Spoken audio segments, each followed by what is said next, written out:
So welcome back to the channel. This is a weekly reading update and also some info what I'm going to read this weekend and maybe some inspiration for you too. And if you stay until the end, I will tell you about the last video I released here on the channel and a funny misunderstanding about the video's purpose. That's kind of a funny thing, I think. If people want to misinterpret things, they do. And while I think if people do, that's their own interpretation. No need for me to think or bother about that. But I have books behind me. I have my cup of tea, drinking a Taiwanese oolong tea. Can recommend that. Dark one, flowery taste. This weekend I will mix my reading. During the week I've just read one book basically, and that is this one, The Great Hunt. I'm more than halfway through, and I hope to finish it at Tuesday at the latest. I really enjoy The Eye of the World. You have to understand that this is a classic epic fantasy with all its traits. And halfway through, I think the Great Hunt has left the burden and the possibility of looking and sounding like the Lord of the Rings. Now it has its own identity, and I've mentioned it before for you the female magicians called Aes Sedai. Um, Very interesting, I think, reminding me of the Bene Gesserit in Dune, and making this story very different and very special. Actually, a friend of mine thought of the Aes Sedai as a kind of Harry Potterish uh, like group. So I don't know yet. Maybe I will think about them as well like that. They have different colors, and different colors mean they have different purposes and ambitions in the world. So Great Hand, I really enjoy that one. I actually appreciate the comfortable reading and the comfortable plot so far. There are those some surprises I could not have guessed beforehand, so I think that's great. But if you have a tough work week or have a lot to do with work, at least I think this book suits well. I think. Um, this weekend I'm going to continue to read in The Great Hunt a bit, but I will also continue slowly to read in Of Darkness and Light. I'm at the third chapter. I'm taking my time with this book, so I'm just spreading the reading of this book out between other readings and other books that I have. So this is Of Darkness and Light by Ryan Cohell. Now I can pronounce your name, by the way. And this has its roots in Great Hunt, Lord of the Rings, Skyrim, video game, Dragon Age, for example. There might be more, even more. But also this one has a very firm first book with roots from epic classic fantasy, but already in the second book, which is actually quite thick, 800 pages, I can really see that this will go in a direction that is quite unique. Still, it's epic classic fantasy, so I mean, if you like the um, magicians, elves, hero's journey, and all of this, you will like this as well. So this is good, and also kind of good weekly read, even if I will do it on this weekend. I have the opportunity I bought the book myself, by the way, important to know, to read Sarah K. Balstrup's The Way of Unity. I want to read the back of the book so you get an impression of what it's about. This is The Way of Unity is the name of the book of the series, and then it's called the Velspar Elegies Book One. And it says, "The fire hardened her heart to stone. Now the people she has wronged must come to break it." The seven lands of Velspar put their faith in the intercessors, a psychic priesthood responsible for the purification of the spirit. Where passions flares, they soothe its intent. Those who cannot be soothed are cast out, their spirits destroyed by fire. The intercessors are mystics of the highest order, but Velspar's ruling Scalens believe their power has grown too great. Surviving the intercessor's murder plot against the family, Sibylla Ladane rises to power. The Scalens come together under the banner of her grief, bringing the practice of intercession to its brutal, bloody end. Yet, victory brings Sibylla no peace. In time, she will have to face the people of Velspar, forced to live in a psychically alienated world, and a band of rebels led by an escaped intercessor set on her annihilation.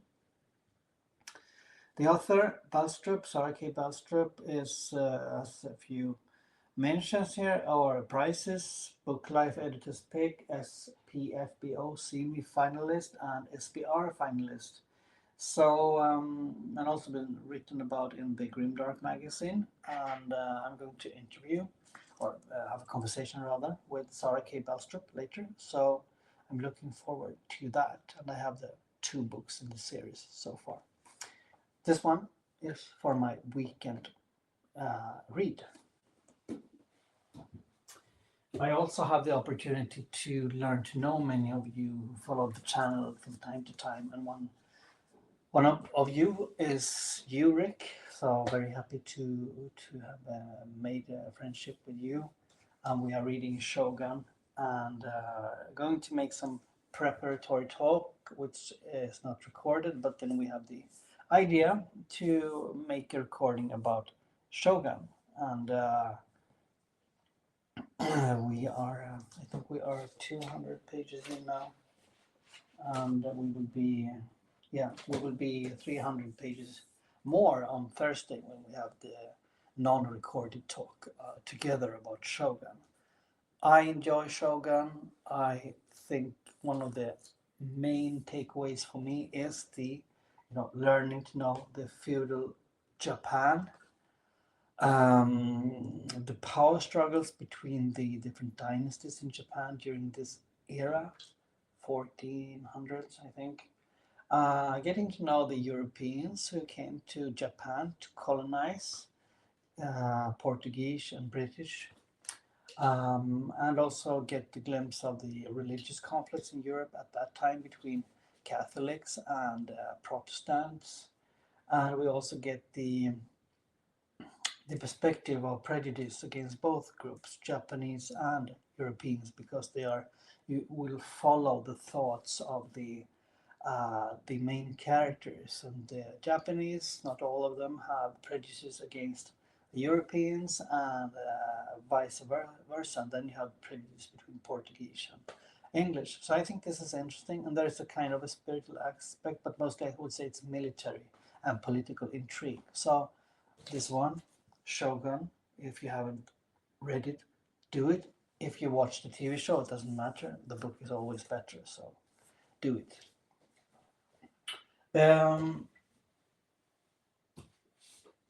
When I'm reading so many books as I will do this weekend, I'm only reading a few chapters. That's how it is possible. I'm going to continue in The Witcher, Tower of Swallows. I can't say exactly where they are because they will be spoilers, but at the moment it's a bit of a grim, dark situation for Ciri, which this book is focusing on.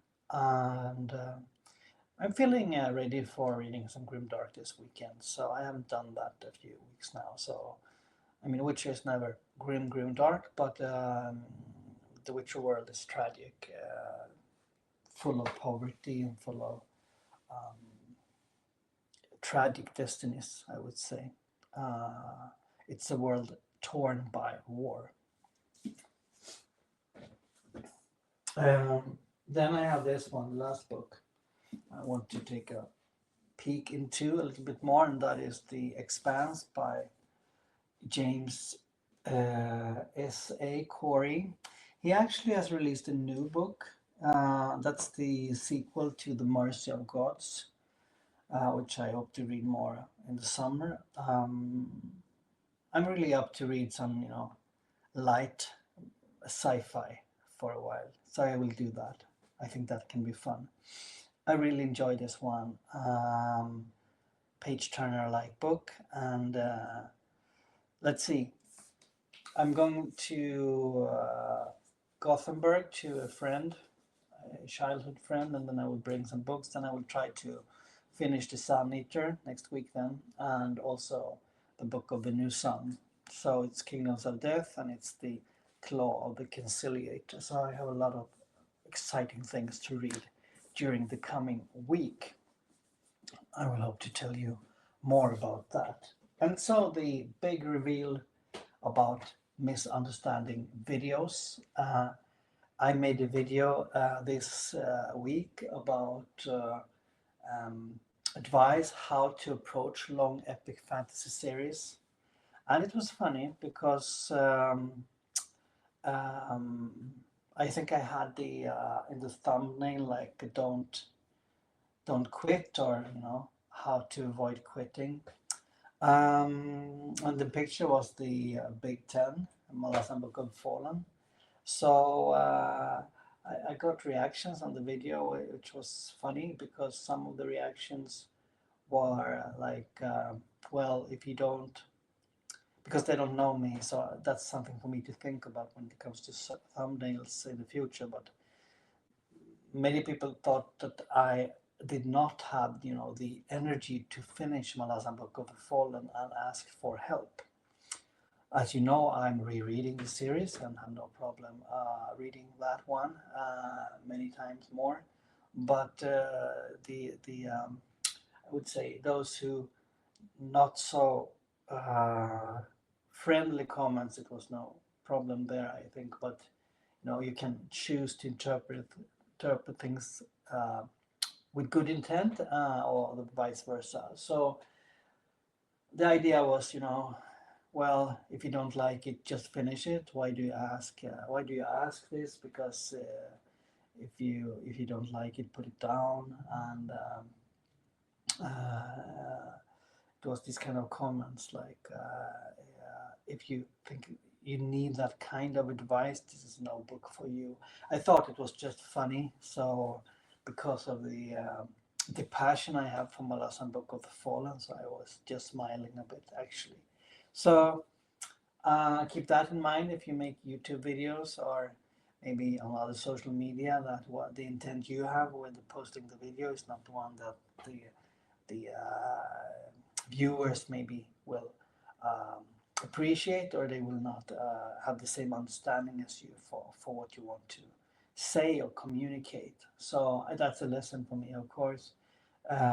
Actually very unusual, because usually my videos don't cause reactions, and in a way I'm happy for that, because I mean I really appreciate the friendship we have together, and the honesty, I think, in communication and in the commentaries, the comments you leave and the comments on the community page. It's still a very small channel. Actually, we are growing. We are more than 550 now, which still is great to me, at least, even if it doesn't really matter that much. So I just want to keep this channel having this kind of atmosphere. So I was just surprised that a person like me could cause that kind of reaction. So, but obviously we can, from time to time, provoke or make someone react on something. Obviously you read what you want to read. You don't need to power yourself through books, for example. But I think many people dream of finishing an epic fantasy series, or it can be an epic sci-fi or mythology, epic mythology, for example, book, or religious text like the Bible or anything like that. So that can be tough sometimes. So I don't think it's, it's not something wrong with giving advice on that, but we can always choose to interpret other people. I think that was the case in, with this video. I'm curious on what you are reading, and if you have planning for this weekend or for the next week. I'm happy to hear what you're reading. You have given me some more advice what to read, and that it's Discworld. So I will try to look into that during the summer. Now I'm actually reading some advice that I got from you. It's Ryan Cohill. The Witcher is also from you, and Shogun, I don't know. Unity, obviously, it's a advice from other people, and I will read that. So I have a lot of fun things to do. I think the Great Hunt was just my own initiative, but that was thanks to Ryan Coyle. I got curious on the fantasy after Tolkien. So, and of course, if you're a Malazan reader, don't worry. I will come back to Malazan here on the channel more. Try to do a Malazan video on Sunday, a little more in depth, with the special take that I have on the channel with spirituality. Tomorrow I'm actually going to see if I can find some new lighting for this room. So I'm going to Stockholm to see if I can find some good soft light. Then we'll see how it looks here in the studio. So with that said, I wish you a great day. Thanks for watching. Please like, subscribe if you really enjoyed this video. If you are new here, author interviews, book reviews, discussions with other booktubers, discussions with other followers of the channel. You can find a lot of things. And in the shorts, you can find actually some tea advice. We drink tea a lot, who read, I suppose, or coffee. But if you drink tea, you're not alone. Many people in the fantasy books drink tea as well. So hope to see you next time. Thank you. Bye.